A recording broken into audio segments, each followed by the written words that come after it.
Այսօր ազգային անվտանգության խորհրդում ամփոփվեց Հայաստանում Եվրոպական միության խորհրդատվական խմբի մեկամյա գործունեությունը եւ նախանշվեց հետագա գործունեության ուղիները։ Ազգային անվտանգության խորհրդի նախագահ Արթուր Բաղդասարյանը բավարար գնահատեց խմբի աշխատանքները։ Այսօր այս առաքելության ավարտն է, բայց մենք վստահ ենք, որ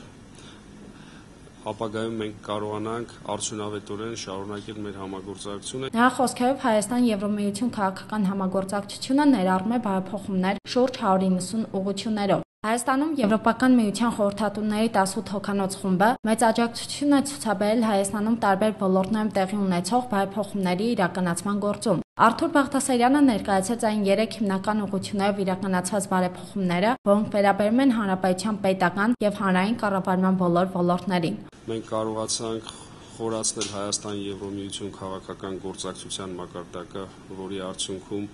այսօր բարձր մակարդակի խորհրդատվությունները Եվրոպական միության եւ Հայաստանի միջև արդյունավետորեն շարունակվում են։ Մենք կարողացանք Հայաստանում հիմնադրել դիվանագիտական ակադեմիա, որը արդեն սկսել է իր գործունեությունը, որը խորհրդատվական խմբի աշխատանքի կոնկրետ արդյունքներից մեկն է։ Հայաստանում լուրջ քայլեր կատարվեցին վիզաների դյուրացման ուղղությամբ եւ մենք պետք է կարողանանք հետագայում այս դյուրացման գործընթացը ընդլայնել։ Նա ամենակարևոր ձեռքբերումը համարեց Հայաստան-Եվրոմիություն քաղաքական ասոցիացիան բանակցությունների մեկնարկի նախապատրաստումը, որը հնարավորություն կտա լուրջ հիմքերի վրա դնել այս համագործակցությունը։ Համագործակցության երկրորդ խումբը վերաբերվում է արդարադատության, անվտանգության եւ ազատության խնդիրներին եւ Եվրոպական միության խորհրդատվական խմբի աջակցությամբ նաեւ Հայաստանում ձևավորվեց Եվրոմիություն Հայաստան նոր կոմիտե արդարադատության, անվտանգության եւ ազատության հարցերով։ Սա նշանակում է, որ մենք լրջորեն շարունակելու ենք բարեփոխումները մարդու իրավունքների պաշտպանության, կոռուպցիայի դեմ պայքարի,